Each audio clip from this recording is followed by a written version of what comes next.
नमस्कार दोस्तों, गुरु संस्कार चैनल पर आप सभी दर्शकों का एक बार फिर से स्वागत है। हमारे देश की धरती को ऋषि मुनि और देवताओं की भूमि से भी पुकारा जाता है। यहाँ पर ऋषि मुनियों ने घोर तप, कर्म और संयम के जरिए वेदों में छुपे हुए गुरु मंत्र को हमारे सामने उजागर किए हैं। कुछ ऋषि मुनि तो ऐसे भी हुए हैं जिन्होंने वेदों की मंत्र शक्ति के बल पर असंभव कार्य को भी संभव किए हैं। नमस्कार दोस्तों, अयोध्या में राम मंदिर के लिए करीब 5 शताब्दियों का इंतजार अब जल्द ही खत्म होने वाला है। राम मंदिर में राम मूर्ति की स्थापना 22 जनवरी 2024 को 12:29 से शुरू होकर 12:30 तक रहेगा। यह प्राण प्रतिष्ठा केवल 84 सेकंड का मुहूर्त है। जय श्री राम। जय श्री राम।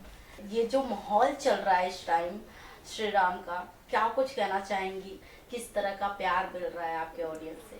पूरी दुनिया ही राम जी की रंग बिरंगी हुई है। पूरा माहौल राममयी हो गया है और एज एन आर्टिस्ट मुझे अपनी भक्ति व्यक्त करने का मौका मिला है, तो मैंने सोचा कि हर राम भक्त के साथ मैं अपनी भावना शेयर करती हूँ। बहुत खुशी है कि इतना सारा प्यार मिल रहा है।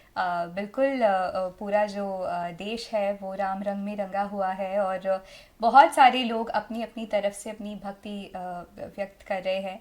और मैं एज ए सिंगर मैंने सोचा कि मैं भी अपनी भक्ति की जो एक लहर चल रही है उसमें अपना भी एक रंग डालूं, और इसलिए विचार आया कि इस उपलक्ष्य में जो हम सबके लिए बहुत ही बड़ी इवेंट है, बहुत ही बड़ा महोत्सव है 22 जनवरी को, जब राम जी वहाँ पर विराजमान होने वाले हैं अयोध्या में, अपनी जो मन की भावना है वो दूसरे राम भक्तों के साथ भी शेयर कर सकूँ। घर में भी जब भी हम सुबह उठते हैं तब हम बड़ों को राम राम बोलते हैं बजाय गुड मॉर्निंग के। फ़ोन पर भी हेलो के बजाय जब मैं दादाजी दादी जी से बात करती हूँ राम राम बोलते हैं। तो राम जी का जो एक जुड़ाव है पारिवारिक माहौल से वो बहुत ही ज़्यादा गहरा है। सिर्फ आंखें बंद करके जो भी मैं राम जी के प्रति महसूस करती हूँ वो मैंने सोचा, और फिर मंदिर में तो हम भक्ति करते ही हैं, हम पूजा तो करते ही हैं मंदिर में जाके, लेकिन मैं जिस तरह भक्ति को देखती हूँ, मैं पूजा के साथ साथ जिस तरह राम जी के भी जो टीचिंग्स हैं उसमें कर्म का बहुत ज़्यादा महत्व है। अगर आप अच्छे कर्म करते हैं तो वहाँ पर राम जी मौजूद होंगे ही होंगे। उनका जो पूरा चरित्र है, जो उनकी पूरी जीवन कथा है, उसमें भी आप बहुत सारे ऐसे इवेंट्स देखेंगे, बहुत सारी ऐसी सीखने की बात है जहाँ पर वो दूसरों को एक तरह से महसूस करवाते हैं अपने बारे में या दूसरों की मदद करते हैं। मुझे लगता है कि ये एक भक्ति करने का तरीका है जो मैं अपने जीवन में अपनाती हूँ। मुझे लगता है कि जब मेरी वजह से किसी के चेहरे पर मुस्कान आती है तो वहाँ पर राम जी मुस्कुराते हैं। जब मैं किसी भूखे को खाना खिलाती हूँ तो वहाँ पर मैं राम जी को भोग लगाती हूँ।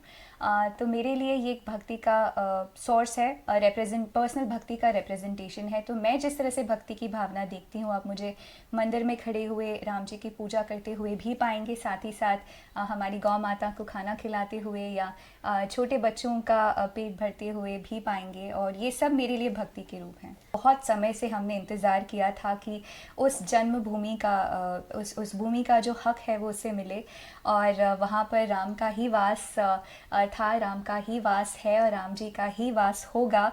अयोध्या में राम जी का वास होना है ही, और हम आई थिंक इंसानी रूप से बहुत छोटे हैं तय करने के लिए कि कहाँ क्या होगा। अल्टीमेटली राम जी की जहाँ मर्जी होती है वहाँ पर वही होता है। बनेगी बिगड़े काम जय श्री राम, सबसे सुंदर नाम जय श्री राम, होए वही जो रचते हैं श्री राम, दो अक्षर में बसते चारों धाम जय श्री